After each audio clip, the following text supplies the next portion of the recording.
इधर ही खड़ा रहे। जवानी में क्योंकि एनर्जी बहुत ज्यादा होती है और नित नई चीजें ट्राई करने का कीड़ा भी होता है, इसलिए अक्सर लोग नशीले पंगे ले बैठते हैं। वो तो फिर ढलती उम्र में एहसास होता है कि अपने साथ क्या ज्यादती की है। नशा अच्छा तो कोई भी नहीं होता, लेकिन जो एक गुनाहे बेलज्जत है वो सादा सिगरेट है, जिसका लुत्फ भी कोई नहीं। मैं हूं अली आफ्ताब सईद और यह है पटारी टॉप 5।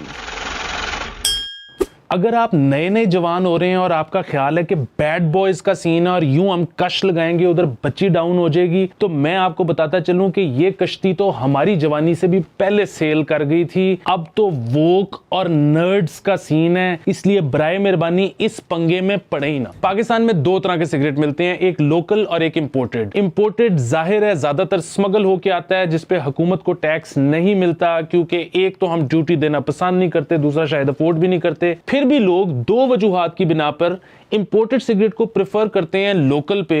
एक तो ये कि उस पे वो मनहूस कैंसर वाली तस्वीर नहीं होती, और दूसरा ये कि जो लोग सिगरेट खोलते हैं उनको इस बात का अंदाजा है कि इंपोर्टेड सिगरेट में एडिटिव्स नहीं होते, जबकि लोकल सिगरेट में होते हैं। जो एक बात इंपोर्टेड सिगरेट को प्रेफर करने वाले नजरअंदाज कर देते हैं वो ये है कि पाकिस्तान टोबैको कंपनी से निकला हुआ सिगरेट भी दुकान तक आने में 6-8 महीने लगा देता है। स्मगल्ड सिगरेट जो पता नहीं ईरान से खोते पे लद के निकला है, वो तो इधर आते हुए पता नहीं 5-6 साल पुराना हो जाता होगा। तो इतना पुराना टोबैको सोचें कितना ज्यादा नुकसानदेह होगा। इसलिए वैसे तो पिए ही ना, और अगर पिए तो be Pakistani buy Pakistani. Cigarette के वैसे तो सिर्फ नुकसानात हैं, अगर कोई फायदा है तो वो ये है कि अगर आपने कोई नौकरी नई नई ज्वाइन की है और आप ऑफिस पॉलिटिक्स में फौरन कूदना चाहते हैं और उस जगह की हायरार्की समझना चाहते हैं कि कौन ऊपर है कौन नीचे है, तो आप स्मोकर्स क्लब ज्वाइन करें। आपको 2 से 3 सिगी ब्रेक्स के अंदर पता लग जाएगा कि इस जगह पे ऑपरेट कैसे करना है। सिगरेट्स के साथ सबसे बड़ा मसला ये है कि जब हम डब्बी खरीदते हैं तो हमें अंदाजा होता है कि इसमें पेपर है, टोबैको है, टार है और निकोटीन है, जो कि बात गलत है। क्योंकि अगर आप 60 मिनट्स फिल्म देखें रसल क्रो और पचीनो की, तो आपको ये अंदाजा होगा कि इसमें कितने सारे केमिकल्स और हैं जिनका हमें पता ही नहीं। मतलब फेफड़े भी गाला कर दे होंगे कि की अंदर सुटी जा रहे हो। यार इकराम, वैसे इमेजिन करके टुमारोलैंड पे गोरे गोलियां टप के आपस में वजी जा रहे हो और आपदा परवीन हे मियां ओ मियां कर रही हो।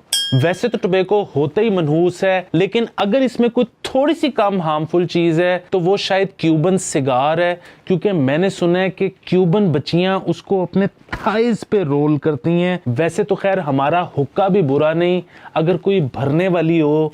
क्यों इकराम? अपना हुक्का खुद भरो। यार अब्बू वाला टाइम ही बेहतर था। एक दिल है एक जान है। अली, कंपैशन भी एक चीज होती है, एम्पैथी भी एक चीज होती है। सॉरी, मैं जज्बात का मजाक उड़ा, मैं वैसे सोच रहा था। आजकल एक नया फिनोमेना वेप भी है, लेकिन वेपिंग के साथ भी 2 मसाइल हैं। एक तो सिगरेट वाला के अमूमन फ्लेवर्स के ऊपर एक्सपायरी डेट ही नहीं लिखी होती। मतलब जब इंसान की एक्सपायरी डेट है तो फ्लेवर की कैसे हो सकता है कि ना हो। दूसरा मसला ये कि अक्सर सुनने में आता है कि वेप फट जाते हैं। बल्कि थोड़े दिन पहले मैं अपने एक कजन से मिला जो कि वेप कर रहा था और उसके बाद उसने अपनी फ्रंट पॉकेट में उसको रख लिया। मैंने उसको समझाया कि ये फट सकता है, इसलिए इसको अपनी पैंट की जेब में रखो, जिसपे उसने कहा जे फट सकता है तो फिर दिल ली जेब बेहतर है। इकराम, मैं ये सोच रहा हूँ कि दिन की 150 की डब्बी हो गई तो साल के 55,000 हो गए, 10 साल के 5.5 लाख। आज भाई सिगरेट ना पीता होता तो पैर के नीचे गाड़ी होती। तूने कौन सा खरीद के पीनी होती है, मांग ही रहा होता है। आज के एपिसोड ने बहुत थका दी है, सिगरेट ही दे।